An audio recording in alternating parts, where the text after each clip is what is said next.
State University Center for Persons with Disabilities. And we're very excited to talk with you guys today. Hi, everyone. So we're so sorry. We're waiting on two more of our colleagues to join us. We're just having a couple of technical difficulties because we have to on the first day of a virtual presentation in this new age. But they should be joining us shortly. Oh, and here's one of them. So I'm just going to go ahead then as Tricia gets set up and get started. Just a sec.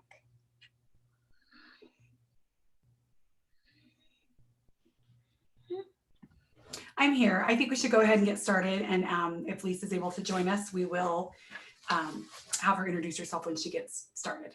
Perfect. When she gets on. So me and Aubrey just introduced ourselves. Tricia, do you want to just take a minute to say hello and let people know who you are? Sure. I'm Tricia Jones-Parkin, and I'm the project director for the Utah School to Work Initiative. And anyway, I've been doing employment first work and focusing on working in behalf of people with disabilities over the last over 20 years. Really excited to be here. TASH conference is one of my all-time favorites. Certainly feels a little different to be connecting virtually, but glad to be here nonetheless. Okay, so I think we're still working on getting our slides to pop up. I wonder, should I just wait for a minute, or I can just launch right in? Yeah, Kelie, if you want to launch right in, I will get us going. Okay. So we're really excited to talk to you guys today about person-centered planning, and we want to give you a little bit of background information about the work that we've been doing for the last couple of years. So in 2016, Utah was awarded a Partnerships in Employment Systems Change grant through the Administration of Community Living. We are one of 6 states to currently have this grant. And it was recognized a couple years back that in Utah, there was a need to strengthen our efforts around employment services for young adults with more significant disabilities. So then when Utah received the PI grant, we knew that we wanted to prioritize our systems change effort on improving employment outcomes, specifically for youth with significant disabilities, including those with high support needs or who historically had not been considered for employment. So we launched the Utah School to Work project. And to ensure that we were truly serving the intended population of students who participated in the School to Work project need to meet the eligibility requirements for developmental disability service waiver services. Next slide. And as part of the Utah School to Work project, we have folded in and developed 9 project demonstration sites within 8 school districts across Utah. And each of these sites is made up of a multi-agency transition team. These transition teams include partners that include local representatives from the following agencies: vocational rehabilitation, WIOA youth counselors, educators from the local LEA, employment service provider agencies, and DD service supports, including support coordinators if the student has one. And then we also try to bring in other community partners that make sense depending on the area of the project demonstration site and the needs of the students. For example, staff from the local independent living centers, we try to bring them on board as well. So in each of these transition teams, partnering agencies work together to coordinate employment services with a focus on customized employment. We really wanted transition age students to have a full range of services and opportunities as employment was explored. The intent is that students with significant disabilities will exit school with a competitive, integrated job that is meaningful to them. And if employment is not yet in place when they exit school, we want students to be connected to all the employment services provided by partnering agencies so that they are better prepared to leave school with employment resources in place. This doesn't necessarily mean that every student has to utilize every service, but we really want to have them access what makes sense to them individually, but we do want to ensure that there's a wide range of resources available to fit each student's individual path to employment. And because School to Work is targeted to transition age youth with significant disabilities, we really feel that using the customized employment service model, particularly the discovery process, would lead students to the best employment outcomes. Next slide. So we wanted to, in order to kind of talk about the connection to the objectives that we stated in the presentation outline and description, we wanted to give you kind of a context and history about how we've evolved and the different tools and things that we have offered into the project. And I think Kelie talked a little bit about that in the earlier session. If you listened to her present with the Lewin group about the different tools and strategies that we've used, and we're going to talk more about those later as well. But we felt like we wanted to give some background about really the intention of what we wanted to accomplish. And we really felt like infusing discovery into the classroom in the transition process would really get us to that person-centered, person-driven place and give educators the tools that they needed to be able to really direct and start thinking about individualized services and really think about visioning and having ways to think about students that have really complex support needs to become employed. But if you're not familiar with customized employment, I imagine most of you are, we wanted to provide the definition just in case. This is the definition that's included in the Workforce Innovation and Opportunities Act that came out in 2014. I won't read it, but we just wanted to include that just because I think it's really important to, just throughout this whole presentation, we wanted to connect how person-centered all of these processes are: discovery, customized employment, person-centered planning, the positive personal profiles.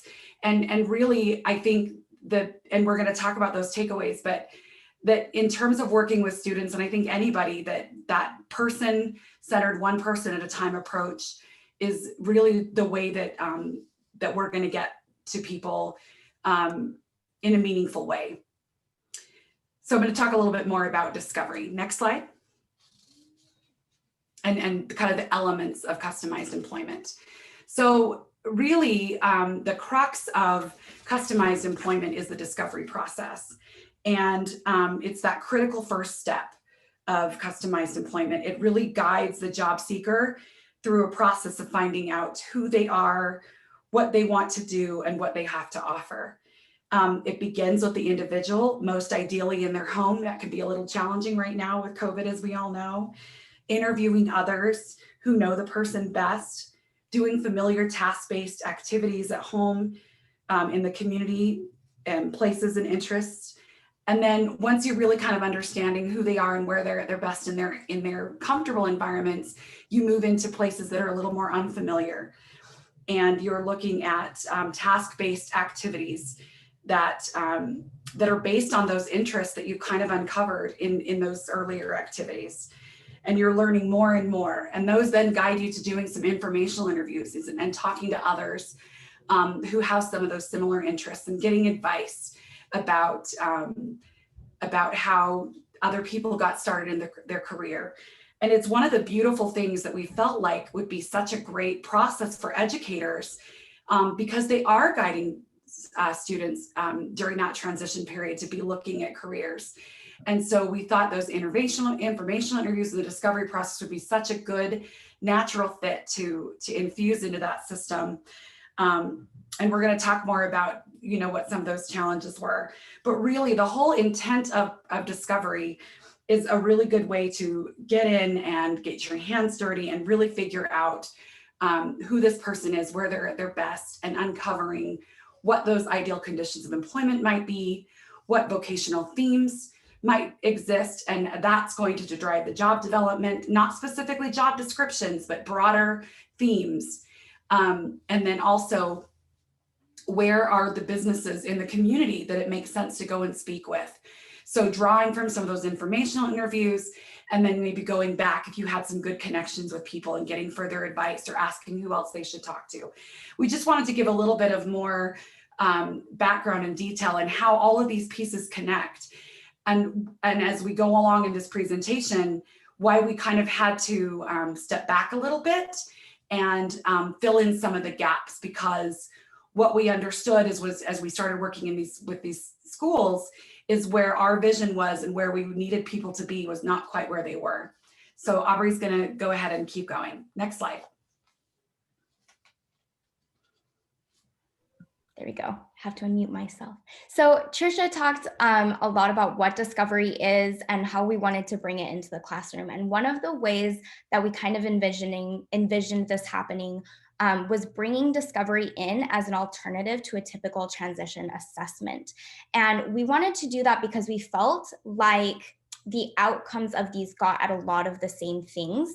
And there are a lot of similarities between them that made it so that educators could hopefully make that switch over from the typical transition assessment over to bringing in discovery, because as Trish talked about, you really get to know a person at a much deeper level. And so a lot of these similarities between the typical transition assessment that you see here in Utah anyways, along with discovery, is that they both really want to get to know what are a student's talents, strengths, and interests. And we do that by going about collecting information about a student through different ways of trying out new tasks, new activities, new lesson plans. Discovery, of course, is a little bit different, where we're really focusing in on employment, whereas typical transition assessments, we're looking at it more of a broad scope, but we're really, in both processes, we're really trying to get to know a student or an individual and be able to use that information to then go on to drive other outcomes. So in discovery, it's being used to go on and to drive job development, as Tricia pointed out, whereas typical transition assessments are being used in order to then carry out what post-secondary goals we're going to begin looking at for a student. And we felt like while these assessments were getting that information, discovery was going to a deeper, more person-centered place where we could really begin to get to know the student and what really individualized goals and experiences they could have within their classroom. And so we felt like that discovery was this perfect fit of, we'll begin implementing it into classrooms and educators can start using it as an alternative to these assessments. And one of the reasons that we want to do that is the differences are really noticeable. So in typical transition assessments, these are being used, like we talked about just barely, to drive broader goals, but they're shorter assessments. They typically take 30 to 60 minutes to complete for an educator, and they are comprised of checklists or scales that really fit students kind of into boxes A, B, or C, whereas discovery is used, yes, to more specifically drive that employment path, but it's a more in-depth process that can take up to 5 to 9 weeks to complete. So as you can see, way more meaningful, in depth, just get to know the student on a way more personal level. And the other element that we really like about discovery is it's based out of open-ended questions. So it leaves room for observations rather than just check marks or yes and no's. We're not placing anyone into categories. And in fact, we'll get to this, but one of the main philosophies of customized employment, of discovery, is that everyone is employable, and we have to figure out a way to get there. And while we're not just talking about employment and transition, that philosophy can be carried over into so many different aspects. So rather than fitting students into 1 or 5 different boxes, discovery does a better job at really just creating, what opportunities are out there. And it's also meant to be written in a really positive manner. So we're not going through and just check mark talking about the needs that a student needs to do in order to get through their transition experience, but also what's important to this person, how can they be leading their own process, how can they really be involved, and it's really driven in a positive manner so that we keep those opportunities open and we don't just cap people at where they're at. So before Cal, you go into this, I just want to bridge it over. We're going to take a step back really quickly to talk about what has been working in the project that we're really excited about, and then we'll dive a little bit more into the gaps that we've been noticing within some of these discovery and typical transition assessments. Okay, so within our project demonstration sites, during the first 2 years of the project, we provided a lot of information and support around the value of using positive personal profiles. Many sites were, before they were using positive personal profiles, were using more traditional methods to explain and describe what students were working towards and goal making and where they were at.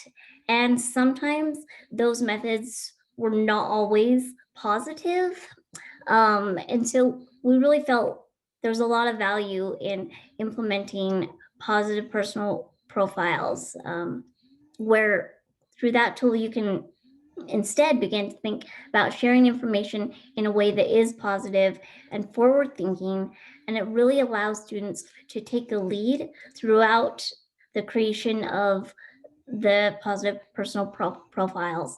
They can be used in a lot of different ways, and we really like to see when they're used as a way for students to participate in their own IEP. Oftentimes they're used as a way to kind of introduce or kick off the IEP meeting. And we really have encouraged educators to facilitate and support students to create these positive personal profiles. During one of the school to work community of practice events, teams were able to share profiles that had been created by students. And we were able to see that through creating these profiles, expectations from teachers of students obtaining competitive integrated employment was growing. And they were kind of able to see and have a broader view of what students were able to do. And we thought it would be easy to bring discovery into looking at employment in the classroom, but this didn't actually take off like we had intended it to or had planned. But we did see that through the use of positive personal profiles, that was one way that we were able to kind of implement some of the things and highlight some of what had been discovered in the discovery process. With the creation of positive personal profiles, educators, families, and even students themselves were able to recognize self-advocacy skills within the students, and there were kind of a way to open up opportunities to increase student-led IEPs. When we were kind of really putting the emphasis on the positive personal profiles, this led us to utilize technical assistance from the Yes Center and they helped provide some webinars, technical assistance, and follow-up information about student-led IEPs. Next slide. So this is just kind of some images, some sample positive personal profiles. Profiles capture information about a student's experiences, strengths, and abilities, as well as the kind of support that helps them be successful. And we really love how it's all done in a very positive way, and that students are the one that are kind of making the choices and taking the lead in the creation of these profiles. When we had educators share their experiences, they were surprised at how well students caught on and could use them to lead their own IEPs. Using pictures and even video clips can be a powerful way for students to communicate their interests and abilities, and profiles should always be changing and more being added to them as students gain experiences. Next slide. So another thing, process that we added into the project out of the need was employment planning meetings. We, I think as we talked about the discovery process being very collective, with the home visit and really engaging the person's family, and we created these collaborative teams, what we found is that oftentimes the employment specialists who were taking the lead sometimes with the discovery or kind of the employment process or the job development process were not as comfortable maybe kind of reconvening or bringing that team together.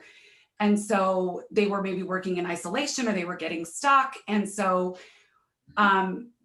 we were just kind of finding sometimes that families or the student was getting frustrated. And so we came together and really kind of looked at where we were missing some pieces. And so we came together and really kind of figured out, okay, what happens if we bring the team together and, really kind of provide some structure. And we really saw some positive outcomes from that. Again, it's one of those things that we presumed people understood when we went through the training or when we provided this content, that they would be implementing it or that they understood what some of those pieces were. And so right as you do evaluation and you do technical assistance, you understand where some of those pieces aren't happening. And so you have those opportunities to find out where people need a little bit more support. And so what we did is we worked with our subject matter experts from Griffin Hammis and, then project leadership. And of course, the leadership of each site, right? The 9 teams and just these great teams that have come together and, got them together. And, a lot of them knew these students pretty well and had some really good success to kind of get some of the momentum back on, get things back on track for students that maybe had stalled in progress, or we'd had turnover with an employment specialist, or, something had happened with a job, or, just lots of different things that had happened. We have, 82 students in the project. So lots of different scenarios that you could imagine. But really this was kind of the crux of what we felt like the employment planning meetings were a good resource or good purpose for. So reconvening the team, getting on the same page, harnessing the power of teamwork and brainstorming, really leveraging social capital, not only from the student and their support team, but the social capital of the group. We have workforce, the WIOA youth counselors, workforce youth counselors who are connected to the business relation team folks in each site. And, they're connecting with businesses and all sorts of, so they have all these great connections, and they weren't necessarily tapping into those as often as they could have. And so by bringing those partners to the employment planning meetings, we have an example where there was a young man who didn't have a lot of work experiences. Quite frankly, he had quite a few health issues through school and he was getting ready to exit. And the employment specialist, I think, felt pretty overwhelmed with the task of really trying to figure out what employment was going to look like for this student. And she was new to the field, and the student presented with a lot, had a lot of challenges, but also was just gregarious and held this great, personality, but really had very few employment experiences at the school, and just lots of barriers. And so when we held this employment planning meeting, but by the time we left, She walked away with a lead for an informational interview, 3 ideas for discovery activities, and really concrete tasks that were going to happen over the next month. And we got back together, and it was really exciting. And she didn't feel alone, and the job seeker was excited. And that whole team had such great things to offer. And we learned some new things about the job seeker that nobody knew. So it really was a powerful example of what happens when you can get people together. So it really did create some momentum and got people excited. So that was just one thing that and now we're really kind of making that be more prescriptive and kind of an expectation for each student in the project, and really kind of pushing that anytime anybody's stuck, to really kind of pull that team together. Next slide. So we wanted to talk a little bit about, so we want to talk about the things that were working really well, and then things, right, as the beauty of doing demonstration projects allows you to do, is to constantly improve and find things that you can continue to work on. And that has been the beauty of this project. And working with so many different agencies and teams and local education authorities. We're in different parts of the state, both rural and urban, and all of the needs are different. The educators are different. The culture of each city and town is very different. The students and some of the needs that they have are very different. We have students where language barriers are a challenge, and other students where that's not such an issue. So we really have learned so much about, just the unique needs of students across the state. And it's really allowed us to, I think, to be responsive and to be able to bring in different tools to be helpful to the different teams.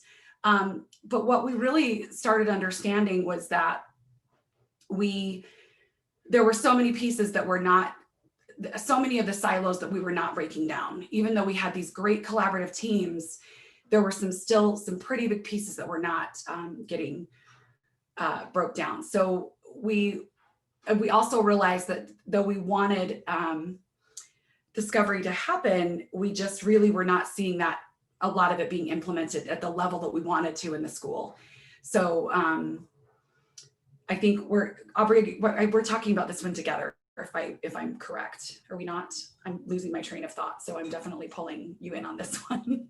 No, you're totally fine. Okay. I can jump in if you want.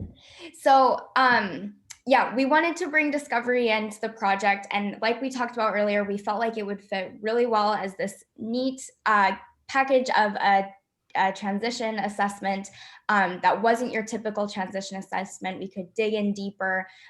We could start beginning to individualize work experiences for students. So in Utah, and I'm sure across the rest of the US, many transition age students do get work-based learning experiences outside of the classroom. And as much as those have been incredibly influential for so many students, for many of them, they aren't being driven from a place of personal goals or interests or skills. We're seeing kind of a lot of just placements. And that was another thing we wanted to use discovery for, was really driving these individualized work-based experiences and thinking these would fit so beautifully together. And that they could inform one another and really get it started so that the student had a great grasp at, they left their transition program having an idea of maybe what they wanted to do. And even if we weren't that far yet, at least getting some experiences around employment so that when they left their transition program and went into the world, there wasn't no work-based learning experiences happening, or employment wasn't even a part of the conversation. So we wanted to use discovery to really drive those individual work experiences, but it just wasn't happening. And we're going to talk a little bit more why later. But a lot of that is due to the timing that it does take to do discovery, which is what I really wanted to emphasize of the differences of discovery, where discovery can take 5 to 9 weeks, whereas typical transition assessments can maybe take, an hour or so.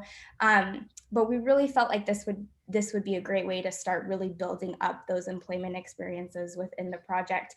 And it wasn't happening. And of course, with COVID coming in, it only further delayed kind of that process, but we really felt like it it just looked like it wasn't happening. And we just felt like that was probably due to that educators have a huge scope of work. And as much as Discovery has all of the mindset there, and it really did help change the mindset of a lot of educators in what they thought was a possibility for their students, being able to carry out an entire discovery process laying on the educator's shoulders is really hard to do and is a hard expectation when their scope of work is so broad otherwise. Is there anything you want to add to that, Trish, before I go on to the next slide? Yes, I think the other piece that we have uncovered, and I think this was also, right, as a person that wrote the grant from a developmental disability agency side, not an educator perspective, right, the adult agency meeting the educator side, right, we have this vision of this is where we need to be, or this is what we want students prepared for in terms of being able to be prepared for adult services and meeting those expectations, and not just preparing people for segregated services. And so, right, that was the perspective that we wrote the grant and the deliverables and the expectations from. And so when we asked transition programs to apply to be in this project, and we asked those questions of them, are you committed to this? And we asked all the right questions, and we screened through those questions, and they, we evaluated, and we had this great panel of people that said, yes, we think this site is ready. What we didn't understand was when we're talking about people, when the level of inclusion and activity and what we were looking for in terms of being in the community and what their idea was very different. And so kind of trying to find these pieces in the middle that filled the gaps. And I'm trying to be so respectful and not minimize anybody's role or responsibility or commitment to this project, because they have been, everybody has done so much incredible work. I think it was more just our understanding of what was happening in the system in terms of people with really significant support needs who were just being slated or expected to just go to day programs. Literally, that was like what their IEP goal would say. That the legwork, or kind of what our vision or what needed to happen between those last couple of years before they graduated to Discovery, there was just more legwork than what we understood. And so we filled those gaps as much as we could, but we needed to do more than just say, here, teachers do Discovery in the classroom. That's probably the longest or shortest way I could possibly say it. But anyway, there's my train of thought that kind of got jumbled. I think, so let's move to the next slide.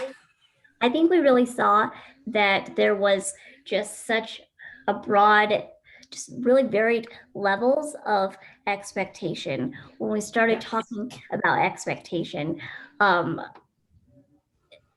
people were just in very, very varied levels of what that meant. And I think that when we even talk about students with significant disabilities, even within that, educators and, well, any team member, we all have just different ideas of what significant disability means. And so we really did kind of have to dig in and see like where people were at and try to build up some of that, get on the same page as far as expectation. And that turned out to be, I mean, that takes time. That takes a lot of work. And Aubrey, I think you expressed it perfectly, but I just do want to go back and just say one thing about like the Discovery.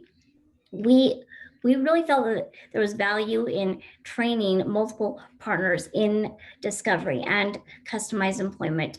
And there was value, and piece of that trickled in, but educators just didn't quite, even though they really loved it, they loved that training, and it really just kind of expanded their vision.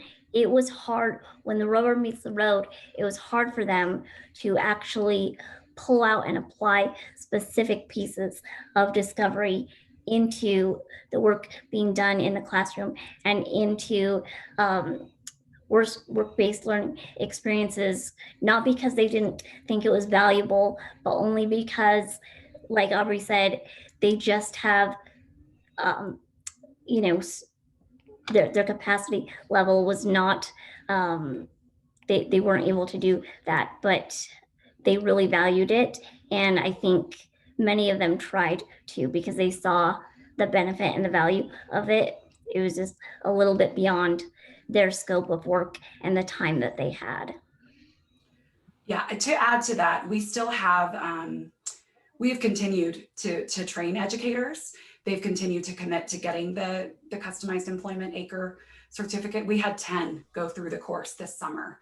And we partner with the Utah State Board of Education, and they pay a small stipend of $500 that's non-contract time for them to do that training over the summer.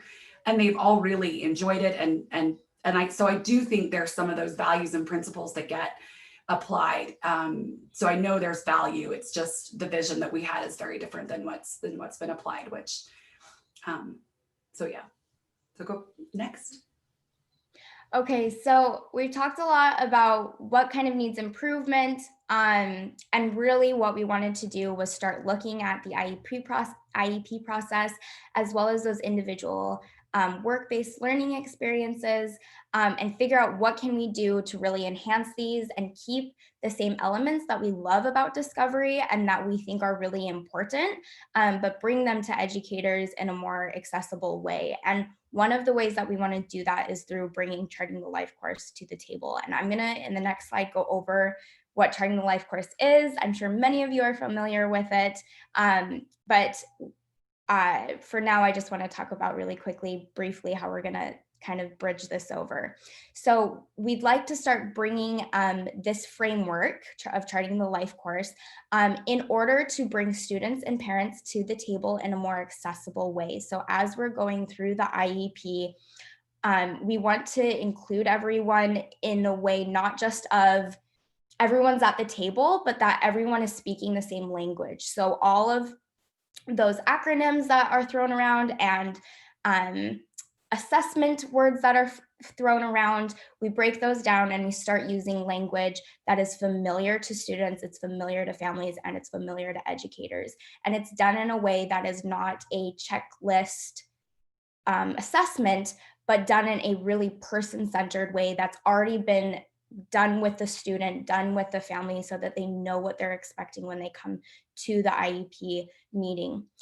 We also wanted to use that as a way to ensure that every goal planning document, so the IEP, the person-centered plan, any employment service plan, is all leading up to the same vision. So we're not just siloed in each of our different areas of state DD services, transition services, even just employment services in general that maybe have nothing to do with some of these other state services that a student may be getting. How can we bridge all of them and ensure that they're all working towards the same vision, so that we're not only working on things at school that we could also be working on at home?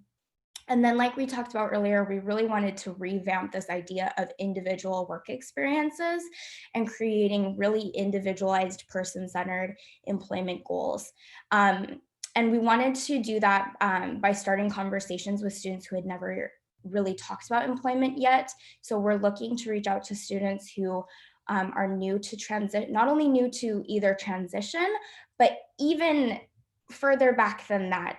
We're hoping that we can possibly start doing this with even as early as middle school, where we can start having this employment conversation, because we really feel that the earlier we can have this conversation, the more likely we have the student, the parents, the educators, any other person on this student's team going towards that same vision for employment. We also want to do it as a way to get families on the same page of employment. So not just language, and knowing what's going on, but that they have the same expectations for their students as the educator does, and as the rest of the team does.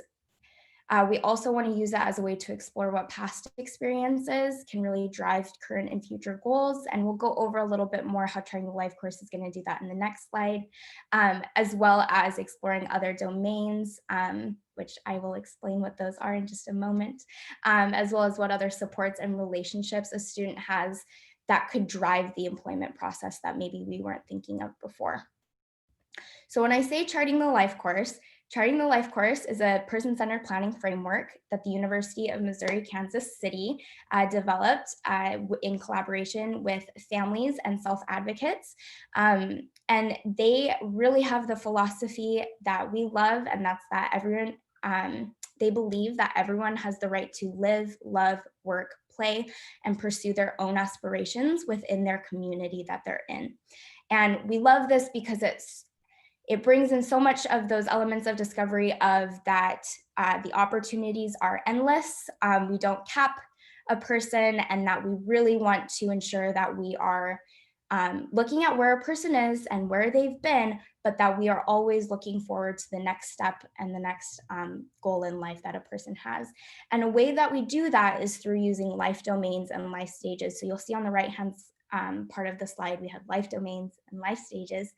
And Charting the Life course breaks these out into 6 different categories each. So in life stages, we have prenatal and infancy, early childhood, school age, transition age, adulthood, and aging. And they really aim at looking at not just where a person is in their life right now. So in our experience, we're really looking at just the transition life stage, but where have they been? What experiences have they had in their earlier life stages that would drive them to those future life stages, and what goals they will have for future life stages as well as current life stages, of course. And like I said, we also want to look at the future life stages to think about how those impact what we're doing right now. And then we also really like this framework because they use life domains in order to push this process forward. And they have 6 different domains, and if you go on their website, which there will be a link to at the end, they have a bunch of other kind of domains within this as well, but their main ones are daily life and employment, community living, safety and security, healthy living, social and spirituality, as well as citizenship and advocacy. And their hope is to not use this as a check mark that you've gone through each of them, but they do want you to address each of them so that we're not just looking at the needs of a person. I really like it. Lisa, who we'll be hearing from in a moment, refers to them as cocktail conversations. We hear more about what's actually important to a person. So when we're meeting up with friends, we don't typically, sometimes we do, but we don't typically talk about all of the health concerns that we've been having. We don't typically talk about the assessment that was done on us at school earlier that day. Even though those things are important, what's important to us is our jobs or the communities that we live in or the bike race that we're entering in on Saturday. And those are the cocktail conversations or life domains that we really like to emphasize and we like to include so that we're getting at more than just what a person needs and look at a person's whole life. And they do that, they do all of this planning through tools or worksheets that are really bright, really colorful, color coordinated. They really try to be accessible to anyone. So anyone with or without a disability can use them, and they're used to not only plan out kind of what your life's, they call it your vision, so what your life vision is going to be, but also knowing what we need to stay away from. So what are things in our life that we really don't want at all? And then what are the things we need to do in order to get there? And what are the experiences that we've had that drive us either towards what we do want or what we don't want? And then they also have some supplementary tools that we really like as well that talk about what supports we already have or that we need in order to get to that vision. So those could be relationships, those could be our own personal, personal interests or skills that would support us in doing what we love or doing what we want to do. Those could be technology supports, those could be community supports, or those could be eligibility-based supports, so services that really help us meet those goals that we may need. And we really like this framework because it is accessible to everyone. And the reason we wanted to bring it into the project is because we felt like this was a way of bringing in the elements of discovery that we thought were so important at getting to know a person better, and at a more deeper level, while also not trying to have someone go through a 5 to 9 week process with a student. Yeah, which is what we're going to talk about next. So we really felt like using Charting the Life course, we could bring it in because it uses so many of those same aspects of a typical transition assessment. It explores skills and interest. It explores what supports and services exist or are already being utilized in order for a person to be meeting their goals. It looks at where a person is versus where they want to be, but it does it in a more person-centered way. And we're going to go over how this connects to discovery a little bit more, so that kind of ties in. You can see where our mind frame was when we were kind of bringing this in. But we really felt like it would be a great way to begin bringing in kind of more of those individualized IEP goals into those individualized work-based learning experiences. And Kelie, if you want to.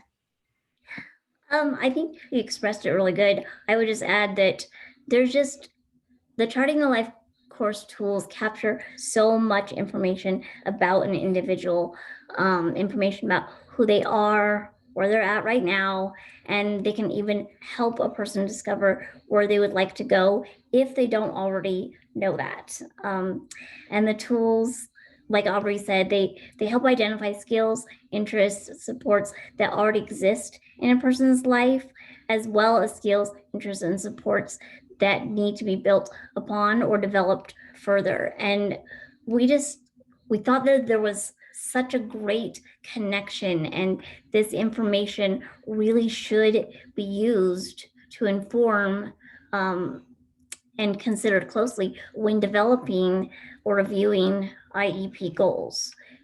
We felt like it's a way for students to contribute to their own plan.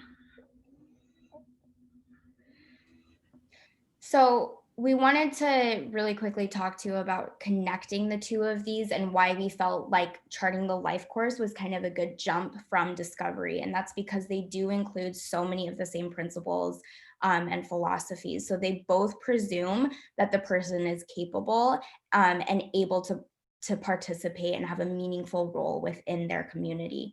They both explore a person's strengths, interests, and skills, of course. They're both written in ways that are positive, and in ways that are accessible to the person. So they make sense to the person because the person's been driving this process the whole time, which is the next point, is that they both really want the person to either be the leader of the conversation or of the process. But the main difference between them is that time frame, where Charting the Life course can be done anytime, for anything, for anyone, whereas discovery, while we tried to bring that in that way, it typically is a 5 to 9 week process that's done typically by an employment provider. And while Charting the Life course, you can use it to go deeper, get more, you could make it a 5 to 9 week process if you wanted to.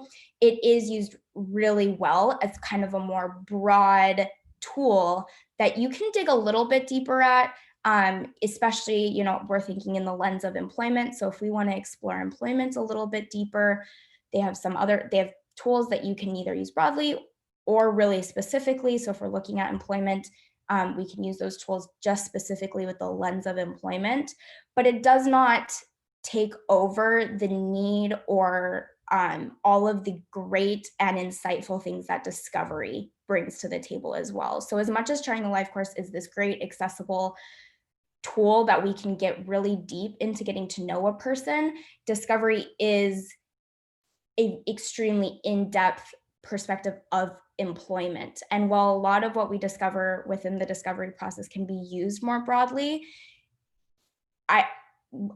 we don't feel that it can completely, of course, take over just the process of discovery. It just simply creates a more accessible way of bringing in all the things we love about discovery into the classroom.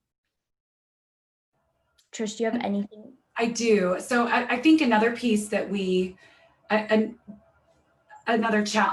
challenge or piece that we really struggled, that we've struggled with throughout the whole process, throughout the whole project, is the role of the support coordinator or the case manager in terms of the DD services. We, as much as I think we felt like we really tried hard to help them understand their role and how critical they were to connecting services and ensuring that things were, happening across service systems and that was their role. We really struggled with making that happen and getting their engagement. We had a few that were really great and connected and really were a strong member of some students' teams, but overall that was a challenge. And so we felt like there was a great opportunity where the state was implementing or is implementing the Charting the Life course tools into their person-centered planning system, the case management system, that this would also be a way to strengthen the role, or that case managers would see their role strengthened in the transition process. At one of our last community of practices, we have not held them since COVID.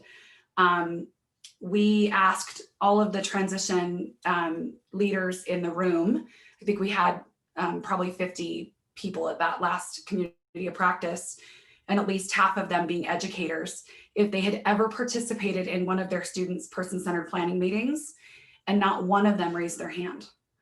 So that was pretty obvious to us about that level of disconnect between the person-centered planning process and the IEP. And so we knew there was some opportunity there.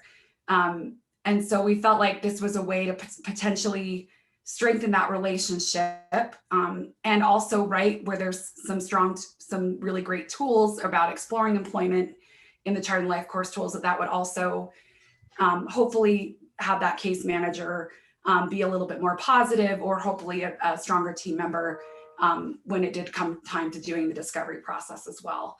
So we just felt like there were some good opportunities to be implementing this process and make sure that there wasn't a missed opportunity for this to be being implemented at the education level as well, in terms of as it's being rolled out across the state. So we're going to turn a little bit of time now over to Lisa Wade, who is I'll let her introduce herself, but she is a wonderful parent who's also gone through the Charting the Life Course Ambassador Series, which I forgot to mention earlier that Tricia and Kelie and I did this past summer. So she is a Charting the Life Course Ambassador, so she kind of understands a little bit more of the role that we're hoping that this could take, as well as the parent's perspective of going through the transition process, and then being able to implement Charting the Life course into her son's IEP later on. Thank you, Aubrey, for that introduction.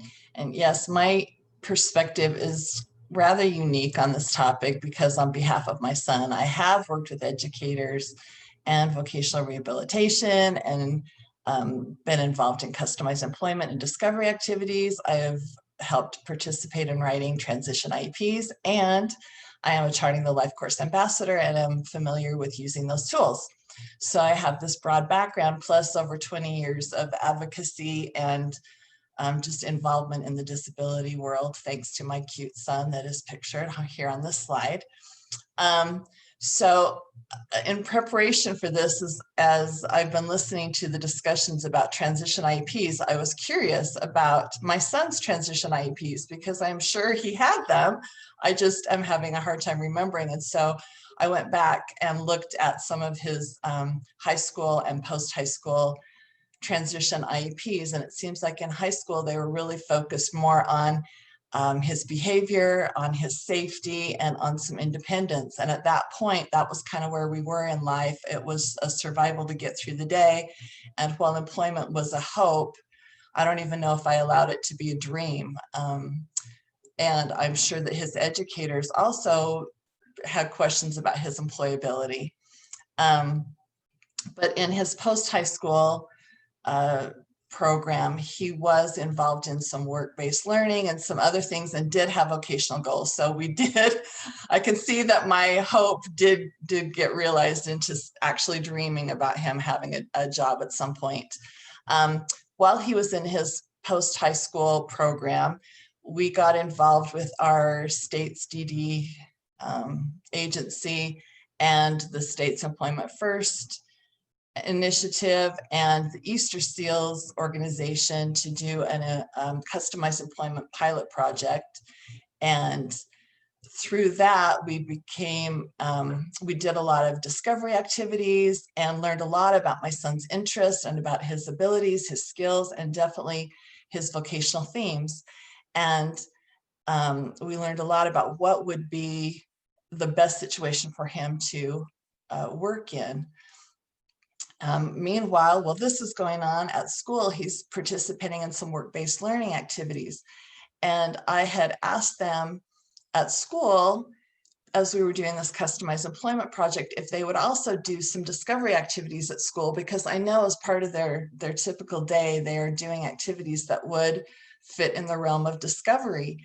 And just, you know, organically were happening, but it was hard to get that documentation. But as I looked at my son's IEPs from his post-high program, there was a lot of information written about his work-based learning experiences that would have been very helpful in creating that ideal conditions for employment for discovery. So I think educators are doing these things and just not translating it into the quote unquote language of customized employment or discovery. And maybe it's out of their comfort zone or not in their thought process, but those little nuggets of information would have been great to know, and he would have been much more successful because most of his work-based learning experiences were not very successful. However, with the customized employment pilot project, he was able to find employment at a movie theater, which for him, his vocational theme was overwhelmingly entertainment, movies. And so working in a movie theater for him was the perfect job. And he actually worked there for 3 years. His employment ended with the pandemic, unfortunately, but we're hopeful he'll go back because he had a very positive experience there. And as an aside, his school had a work-based learning cohort that would go to this movie theater and work, which also paved the way for my son to be employed there. However, the school didn't dare take my son there because they were worried about his behaviors there, where he was employed there and rarely had any behaviors. I think there were a couple of times some little things came up and they were quickly extinguished as my son realized that that's not okay while he's working. So to paraphrase Dan Baker, who talks a lot about challenging behaviors in employment, when you find the right situation, employment becomes a behavior intervention. So I'm a strong believer in that because my son definitely has high support needs and lots of behaviors, but at work, he's happy with the right situation. I want to mention that for the last 3 years, my son has led his person-centered planning meetings. And to do that, we have to work within his skill sets, with his very limited communication abilities, and with his very short patience. But with the support of his team, he has been successful in leading his person-centered planning meetings, and that's a very powerful thing for him. And these last 2 bullets, using the trajectory worksheet and having his team support his vision, is best illustrated by the next slide. Aubrey, if you don't mind. So we've used the Charting the Life Course trajectory worksheet for his last 2 person-centered planning meetings. And I apologize, this font is so small and it's hard to read, but it's been very eye-opening to have him share the things that are important to him. I should note that my son is basically nonverbal. He does have language. He's definitely not conversational, but he can get his needs met. But he very much participated in building this trajectory. And the way we did it is we had to be creative and have people that knew him well. He's the youngest of 4. So his older siblings, and then 2 siblings are married, so they're spouses. And my husband and I wrote up all the things. We did this trajectory on Brandon's behalf. Basically. And then I compiled all that information and made little flashcards, and Brandon knows how to read and he knows how to sort. So we used those skills and had him sort out what he wanted in his life, what he didn't want in his life, and things he wasn't sure about that we could talk about later. And he was very, very clear on his vision for what he wants in his life and what he doesn't want in his life. And this last year, we added in this moving forward column of what are things he wants to learn, what are some skills he wants to gain that will help him get to the vision of what he wants in his life. And he, again, was very clear that he wants to do things that will keep his employment skills up. And he also wants to learn things that will help him be able to be on his own. Currently, he has to have 24/7 supervision. He's not safe. So he definitely wants to have some independence from mom and dad and learn some things that he can do to be on his own and not have to go tag along with us everywhere on his own. And as a parent, it was hard to hear that he doesn't want to be with us 24/7, but also how wonderful to know what he's thinking and for him to share his dreams and his vision. And it was very eye-opening, and I really appreciated that. Now, my son's IEPs have been great, and his individual plan for employment, IPE, from vocational rehabilitation is also great, but they're not tools that I would make copies of and distribute to his support staff. However, I can make a copy, and I have made copies of Brandon's trajectory and make sure that every person on his support team is able to know exactly what his vision is. And so that every interaction that they have with him, they are supporting that. It also lets them know things they should avoid, like bossing him around or having him do things he doesn't want to do if they don't want behaviors. It's a really great training tool. You got to find a way to make him want to do something, and then you don't have the behaviors. So we love the Charting the Life course tools. Now, Brandon was not able to participate in the School to Work program.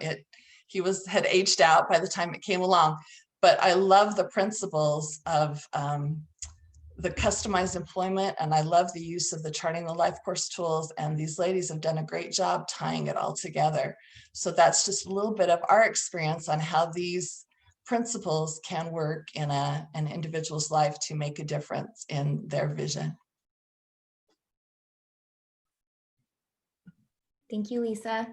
Well, Lisa, I think really you're the reason that we like moved forward with the pilot project. So you participated. It was just before we figured it all out.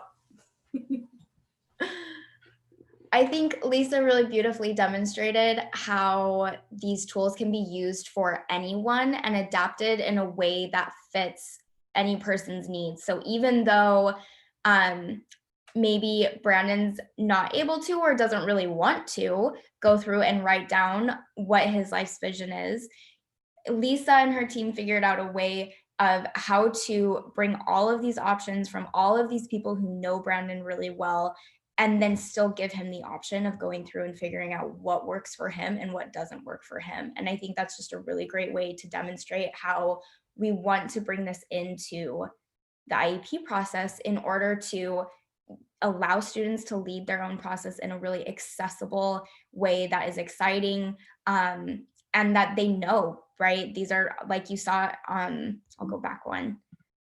Oh, back one, there we go.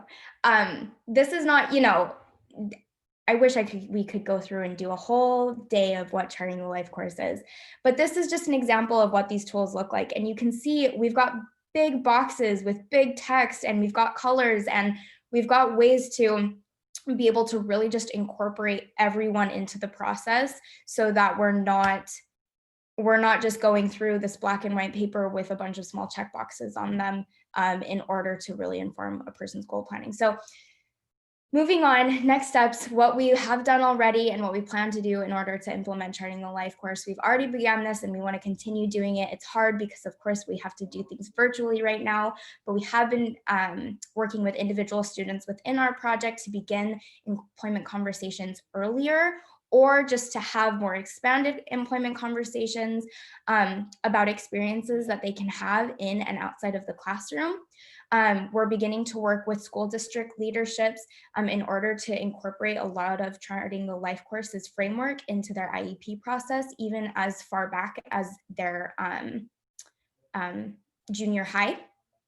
We're hoping to begin partnering with other ambassadors within the state of Utah. We have a few of them, to get families, students with disabilities and their transition teams, so educators, support coordinators, employment specialists, all onto that same language of Charting Life course that we were talking about, because it's already going to be coming in on that service coordination end. So how can we begin to not only incorporate it into that IEP process, but get everyone on the same page of what it is and what that language is, so that there's none of those language barriers. And then as our state DD agency rolls out these tools within our service planning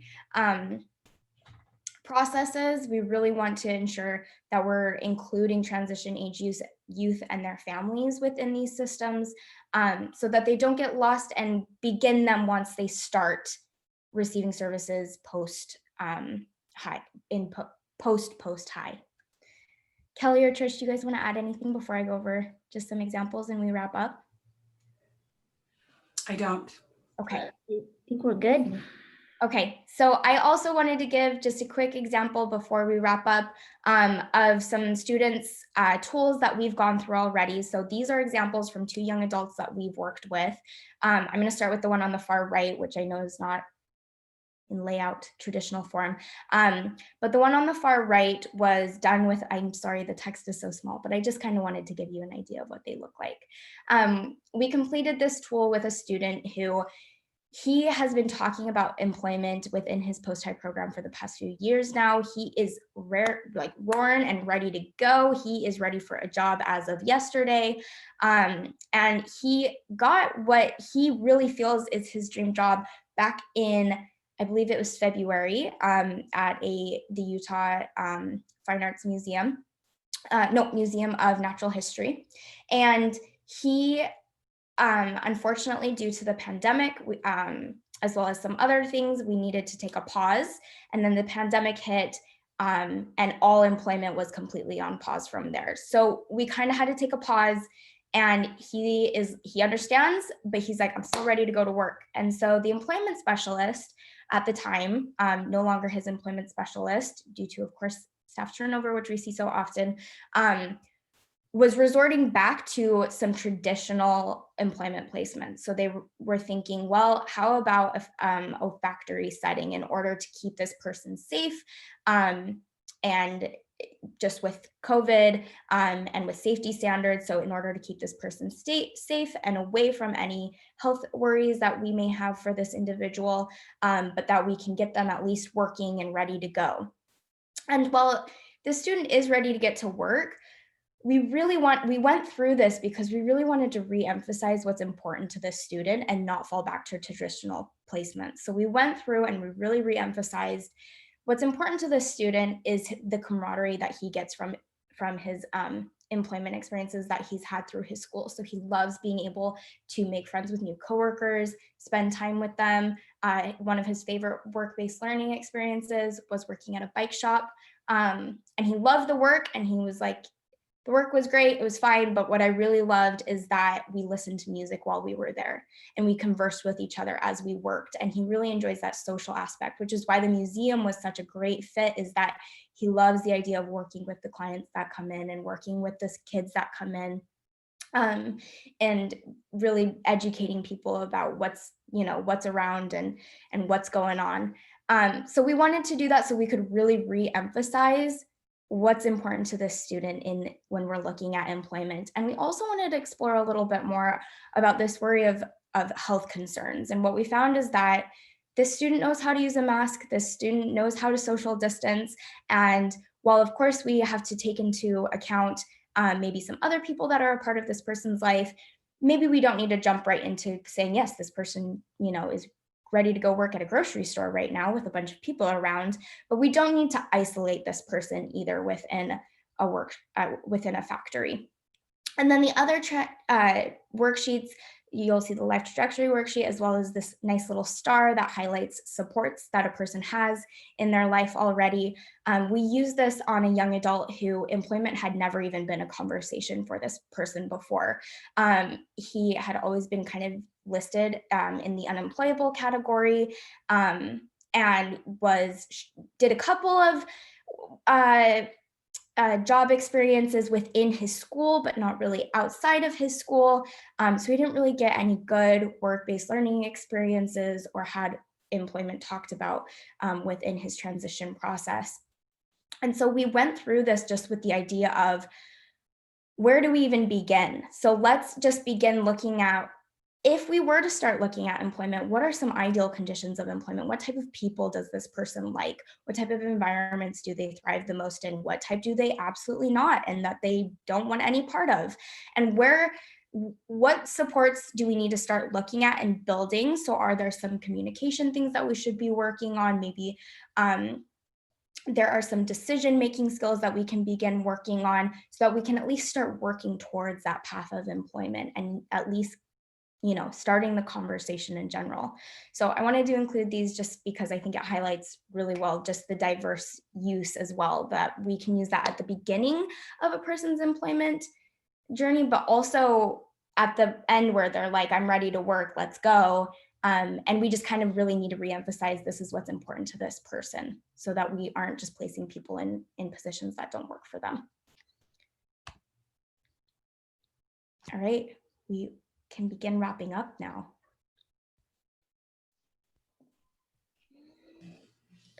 So I think we just felt like, obviously people are going to have their own takeaways, but as hard as it is, demonstration projects really teach you so much, whether that's something you do within your own organization, and certainly the transformation work that I've had the pleasure of being part of. That's always been one of the a definite recommendation is you have to pilot things, you have to try things, because unless you really try things, you don't know where the gaps are. And so while our vision and deliverables and all those things don't look perfect, from what we set out to do with this project, I'm really proud of the work that we've done and what we've uncovered. We recently submitted an article submission, and I think we used the term "scratch the surface" of what it really is going to take, and just kind of some of the big issues that we have in our state. And while that can be daunting, it's also, I think, really important to just kind of be honest with ourselves about where things are and some of those things that exist, and then really being able to look for all of those different tools that are available and try to apply those, to everyone. So I think that's kind of one of, my take on the takeaways. I think like one of the points here is that expectations for students look different and need to be the same. I've just, through the School to Work project and the work that we've done over the past 4 years, that's such a key piece of it. It's just, growing expectations, and it takes time. You can't just walk into a meeting and expect that every person at the table is going to have the same expectation. It does take time and it does take conversations, but that's one of the reasons we really like the Charting the Life tools, is because we feel like they're a way to start those conversations and guide people towards expanding their expectations. And I think too, just building off of expanding those expectations and making them the same amongst all students, by using more intentional, we use quotes around assessments, by using more meaningful, in-depth and intentional tools to get to know an individual. We really want to use them in order to re-emphasize that we shouldn't be putting people into these little boxes that we've siloed them into, so that we don't have students like Brandon who missed out on the perfect work-based learning opportunity. And we instead figure out ways to ensure that Brandon gets to be a part of these, even if it might be a little bit challenging and we could find out that it's not, but figuring out what supports do we need to have in place that would really ensure that this person still gets this opportunity, and that we're not limiting those expectations and capping students at where we think we should cap them, and instead really just having the world out there and figuring out what we need to do in order to provide that. We've reached the end of our session time and must bring this session to a close to prepare for the next session. Thank you Perfect. so much for joining us today. We hope that you enjoy the rest of your conference experience. Thank you. Thank you, everyone.